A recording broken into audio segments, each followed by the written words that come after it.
दही बड़ा खाने का मन है। वाह क्या स्वाद! असली स्वाद तो MDH दही बड़ा रायता मसाले से ही आता है।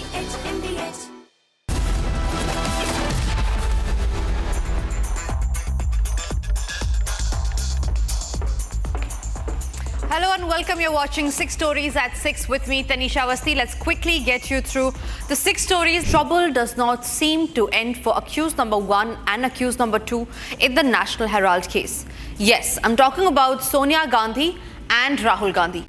These viewers are the visual from Bhopal, where the Congress workers today, who are in complete panic mode, staged a protest against the Enforcement Directorate. They say that the Enforcement Directorate is working on the behest of the BJP. Now, soon after, counter-protest broke out, but this was in Chandigarh. This is the BJP who staged a protest against the Congress party leaders Rahul Gandhi and Sonia Gandhi, demanding jail for them after they were charge-sheeted in the National Herald case. But the story took a new turn today when Himachal Pradesh Chief Minister Sukhwinder Singh Sukhu recently reaffirmed the state government's stance on its advertisements to the National Herald, a newspaper that has been linked to the Congress party amidst the growing controversy. When questioned by the media, Sukhu firmly stated, and I quote, "National Herald is our newspaper and we will continue giving advertisements to it." Listen into this. आपको विज्ञापन भी दिया है national Herald को। National Herald हमारी अपनी अखबार है, हम उसमें खूब विज्ञापन देते रहेंगे। पहले भी दिया, आगे भी दिया। Now, BJP MP Anurag Thakur and Himachal Pradesh leader of opposition Jairam Thakur attacked the Chief Minister for his remarks and questioned whether any Congress leader even read the newspaper, further asking why the taxpayers' money was being used instead of personal funds. ये दान नहीं दे सकते आप। एक तरह का हिमाचल प्रदेश सरकार ने जो पैसा अगर दिया है लगभग 2 करोड़ से ऊपर का नेशनल हेराल्ड और नवजीवन को, एक तरह से वो दान की शेप में दे दिया, नियमों का उल्लंघन हुआ है। अब नेशनल हेराल्ड है क्या? It's not a daily newspaper. और जो कांग्रेस के राज्यों के मुख्यमंत्री इसके लिए चंदा देते हैं, चंदा में विज्ञापन देते हैं, दैनिक अखबार उनको चवन्नी मिलती है और नेशनल हेराल्ड को चांदी के सिक्के मिलते हैं। The Congress is rightly in complete defiance and the BJP is taking pot shots. That's also the debate at 9 p.m. tonight. We move on to the other stories that we're tracking. Ladies and gentlemen, on 22nd of March, the Supreme Court of India launched a high-profile inquiry into an alleged cash pile found at the residence of the then Delhi High Court Judge Yashwant Verma. Now, the court also released documents, letters that were exchanged over the matter, along with photographs and videos that were shared by the Delhi Police Chief on its website.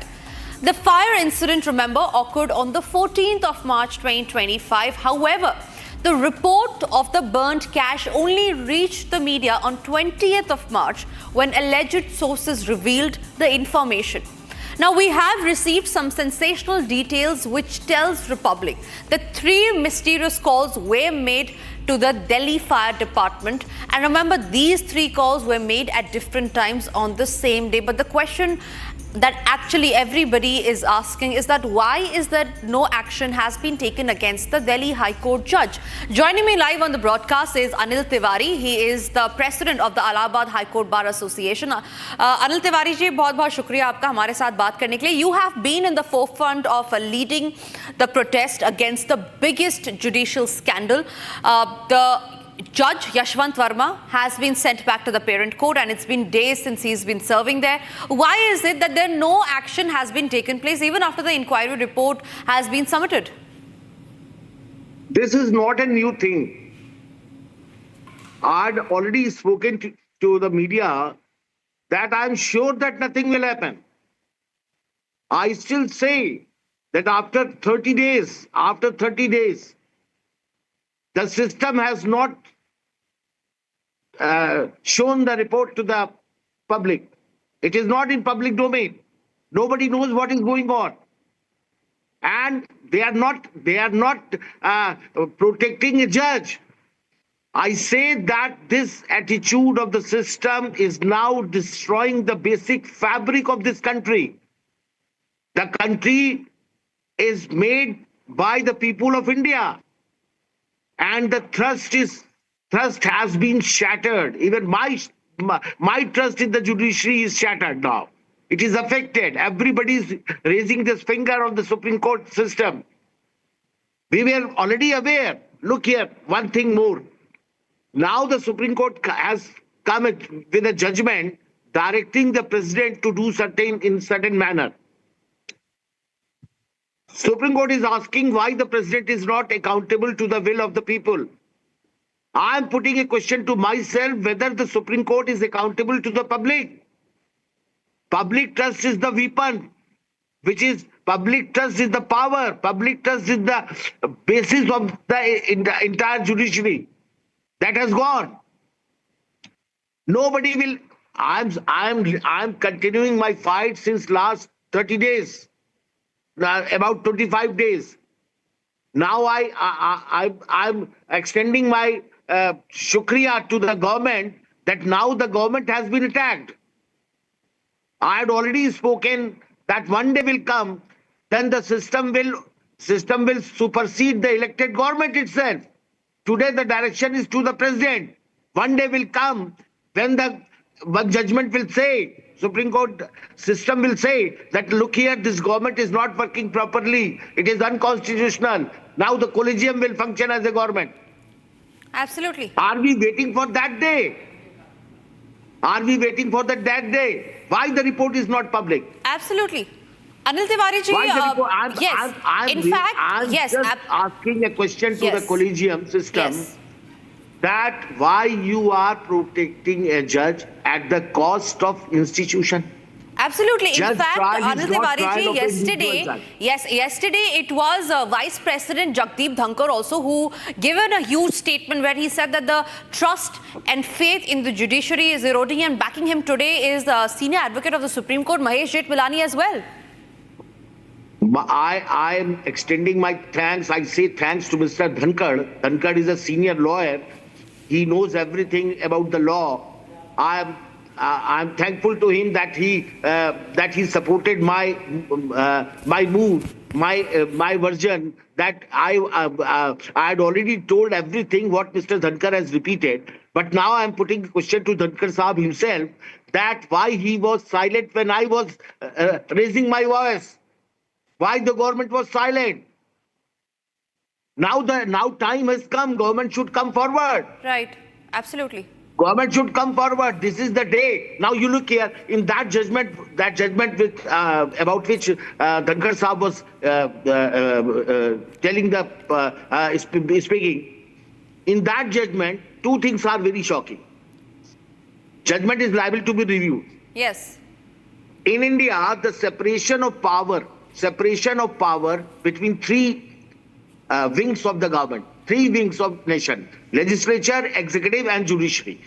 These three wings are separate, though not strictly. Right. But they are separate. And separation of power is a basic structure declared by the Supreme Court itself in Keshwanand Bharati's case. Yes. Everybody is expected to work within its own domain as per Constitution of India. Constitution of India says that President will work on the advice of Council of Ministers. Yes. Anil Tiwari ji, I'm afraid that we are running short of time, but your take has been taken into cognizance and we are really expecting that the government steps into this. We move on to the other stories that we are tracking now. Ladies and gentlemen, a shocking case has come to light from the state of Karnataka. It was on 16th of April when two students were reportedly asked to remove their sacred thread before taking the common entrance test.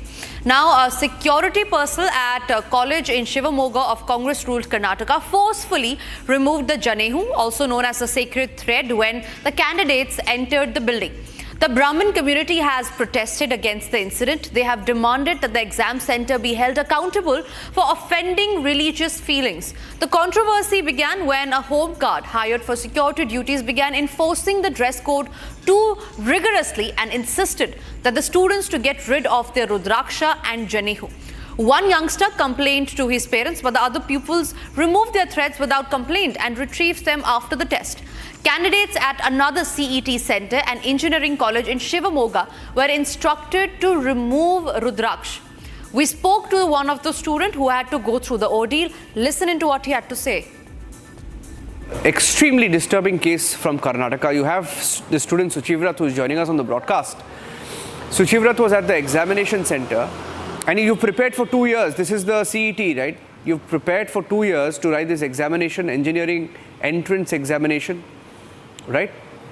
Were there other students as well, Suchivrat, who were there facing a similar situation like you? No, sir. I didn't find out any other students who are stopping and seeing this. They normally check them and they have sent up to this exam hall. But they separated me from the crowd and told me to cut it down or remove it. We will not allow you to sit. And who was checking at the examination center? Were these examiners or was this a security? Was this a rule? Did you know about this rule? Was there any other rule for other students, like no hijab, or what are the standard rules? No, sir. This not a particular about this sacred thread, or in hall ticket they have mentioned some rules and regulations, but there are no such rules to remove or take out this thread. Now, we are hearing that there was another such incident in Shivamogga, also in Karnataka, where a student was asked to cut off his janiyu. Now, of course, I don't want to drag you into politics. You went there to write your examination. What are they telling you now? Will they allow you to, because you've lost a chance to write the examination, right? How are they going to compensate for that? Sir, they are saying we will do our best to secure your future. As it's gone, maths paper is gone, we'll try our best to what we can do, they are saying, sir. No, but what I'm trying to understand the logic, Suchivrat. Your janiyu, I'm assuming, was inside your shirt, right? What was the logic for them asking you to remove your sacred thread? I'm unable to understand that. Sir, actually, I am also not understanding at that moment. But one of the officers told me that there were 3 officers. One of them told me, when you write the exam in exam hall, if you find any pressure or any difficulty, and if you take this thread and strangle into your neck, we are responsible for that. So remove it. They told like that, sir.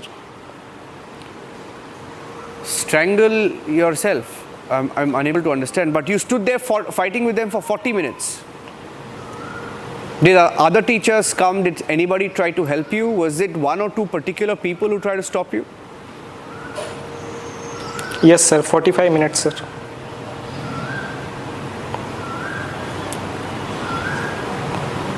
No, sir. No one came to help me, or no one. There were 3 officers and 1 college management sir is there. The Waqf Act continued to stoke dissent on the streets as a fresh wave of protests broke out across the country today. Across cities, protesters hit the streets after Friday prayers, dissenting the reformist piece of legislation. Now, amid the fresh wave of protests, a sitting Jharkhand minister threatened bloodshed on the streets if the Waqf law was implemented. Watch this detailed report to know more. Massive protests broke out across the country against the Waqf Amendment law, with anarchic scenes coming out of Mangaluru, Rajouri, Hyderabad following the Friday prayers. Thousands of people took to the streets in Mangaluru, raising slogans against Waqf Amendment law. Protesters held placards and banners dissenting the Waqf law. A protest was also held in Hyderabad after Friday prayers as protesters demanded the rollback of the law. A similar protest also broke out in Jammu's Rajouri as Muslim communities staged protests outside Eidgah. Amid fresh protests, a sitting Jharkhand minister threatened violent protest if the Waqf law was implemented. As the protests continue, can they overrule the voice of the people?